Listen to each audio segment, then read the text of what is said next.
Hi everyone, it's Miss Kitty. I was wanting to go over our structured literacy sounds, so it's something that you can practice at home with the kiddos.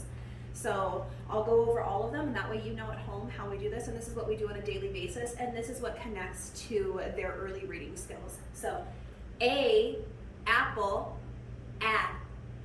B, boot, b.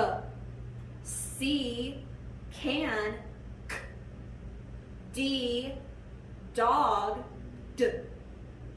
E, Eddie, e. F, fish, G, goose, g. H, hat, h. I, itchy, it. J, jet, j. K, key, k. L, leaf, l. M, mop, m.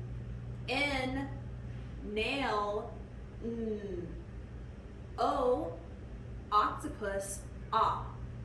P, pan, p. Q, quilt, qu. R, ring, r. S, sun, s. T, table, t. U, up, V, volcano, v. W, winter, w. X, fox, x. Y, yo-yo, y. Z, zipper, z. And as you can see, I'm trying to do it backwards so that they're copying with me.